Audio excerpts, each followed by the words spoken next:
Hey guys, Josh from Solution Based. We're gonna do something about our radiant floor uh, video, the first one where I showed you in the basement some of the piping. We're gonna talk about application at this point.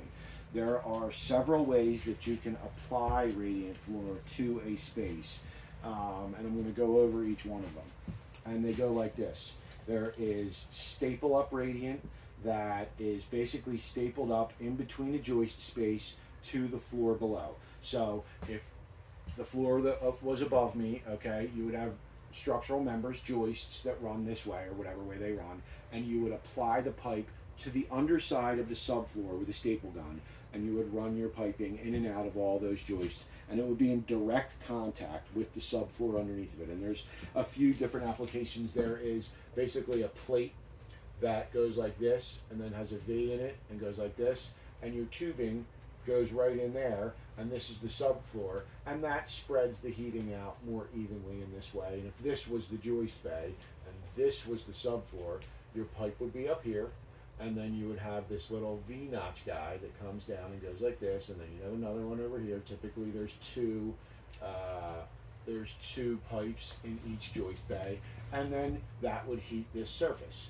That is your typical staple up or underfloor application.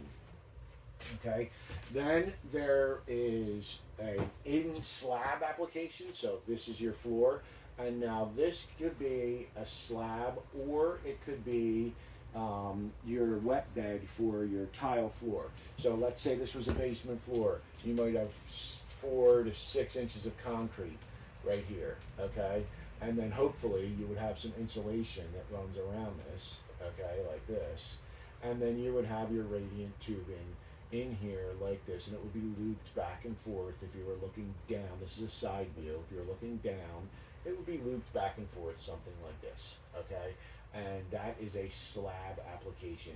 It would be the same thing if you did this, and this was your tile floor, and this was 2.5 to 3 inches of wet bed.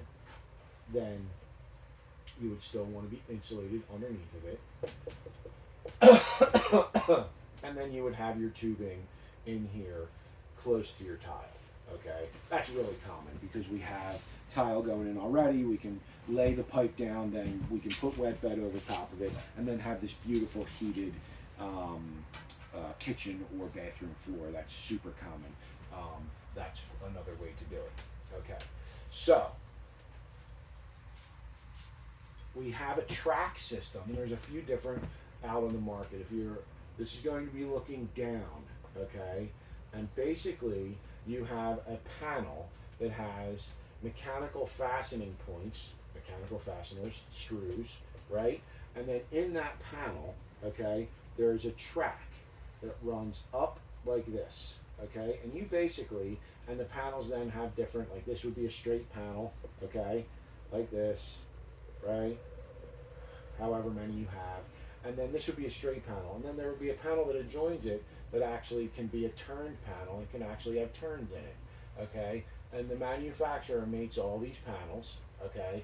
And they get screwed down to the floor in whatever space you're doing them in, and then the pipe gets snapped into these little channels, okay?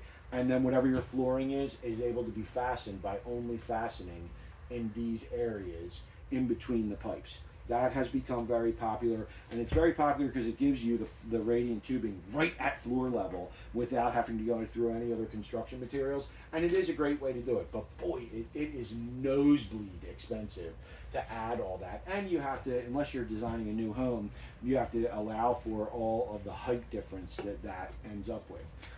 The last way that really you see it, and we're going to be looking down at joist bay again, okay? This is my particular favorite way to do this, okay? If this is your subfloor, okay, and this is your joist bay between two joists, we'll give you some reference here. These are 2x10s, we'll call them, 2x10, okay? And this is my favorite way to do this. So what I like to do is I like to put a hanger straight across the joist bay every 30 inches. There's a few different ways to do that. And then I like to put my two pipes suspended right in the middle of the joist space so that you have air all up here like this, and then I want 2 inches minimum of foam insulation, okay? And so what we're doing is, and I like this to be foil facing upwards. So I want a foil foam insulation with the foil facing upwards so that the heat that's hitting the foil is radiated directly back up into my airspace and against the bottom of my subfloor. Why do I like this the best? I like this the best because it is the most diffused way to do this. All of the other tubing application styles involve direct contact. The direct contact with the underside of the floor always leads to warmer and cooler spots. When that pipe is, we'll give you just a quick, when that pipe is up here and it's contacting the bottom of that subfloor, there is no possible way, I don't care how much metal you put in your little V's, there is no possible way to stop this from being warm and over here being cooler. It's impossible. What this does is it gives you one temperature straight across all the bottom of the subfloor. There's a little bit of difference here, but it's not that much because there's so much uniformity across the system. And what it does is it gives you this beautiful homogeneous floor that just does a great job. And it really is forgiving because you're not in direct contact.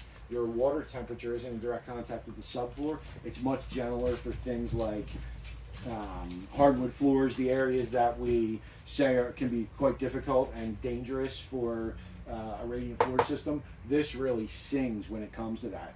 And boy, do you just have a ton of control and this beautiful diffused heat. Sorry, the dog's playing with the camera. So you have this beautiful diffused heat. It is an expensive way to do it. It's not as expensive as the track system, in my opinion. It can be difficult to apply, and you really have to know what you're doing to get it in. But that's the same with all radiant systems. But for an underfloor system in joists, this guy is the grand champion and just gives you a ton of flexibility. When it comes to the two that go inside concrete, whether it be wet bed or actual concrete, both of them are great applications because what the concrete does is exactly what that airspace does, and that's diffuse the heat. And it's because concrete's a great conductor of heat, it just makes it a very even floor temperature. And as long as you insulate really well, both of those, wet bed application or concrete application, can do a fabulous job and really give you a great, super comfortable heating system. So you kind of want to know when and your technician should know, when you're trying to adjust or correct, and often it's correct because these things are acting up because somebody did a bad job. You want to know what kind of application you have already so that you can then make the proper adjustment. Because if I'm dealing with a suspended system, I know that I have much more latitude to change temperatures than when I'm dealing with a staple up. With a staple up, I have to be really careful. There's a couple ways you can find that out. One is, hopefully you can look somewhere and see it. Two, you can run the system and see how even it is. I can usually tell a staple up just by running my hand across the floor. That's how much of a temperature difference there is from spot to spot. So there's a couple different ways to do it, and a qualified radiant technician is going to be able to see what you have and what you need and where you're going. The key for you is, you should be asking the questions, hey, what do we have here? Oh, well, yours is a slab system with this and this and that. Oh, you have a staple up system with this and this and that. I'm not sure what it is because of this, but it could be this one or that one. Your technician should be able to answer these things, and that's going to give you an indication that they're qualified to touch the system in the first place. And one last note. One of the number one things is that I see, I walk into a house and I look up at the basement ceiling and there's radiant tubing all in the basement and it's just wide open sitting in there. That's never going to work. It's always going to be a problem. If you have a radiant system and it is not insulated from the underside, then my sincere suggestion to you is to contact an insulation company and have them insulate that. It is going to improve the quality of that floor so much. You need to do it in conjunction with a technician though, because that's going to alter the needs of the water temperature. And if you do the insulation without adjusting the water temperature, again, you can do damage to the floor coverings above. So you always want to make sure that whatever you're doing with a radiant floor, your technician that you have vetted is involved in the decision making, so that you don't end up walking in and seeing, a floor that's destroyed, or whatever problems you could create with that system. So always, if you have Radiant in the house, or you're endeavoring to get it, make sure that you are finding the right technician and company to be able to support that, because it's just not something that just any old technician understands or can handle. Thanks, guys.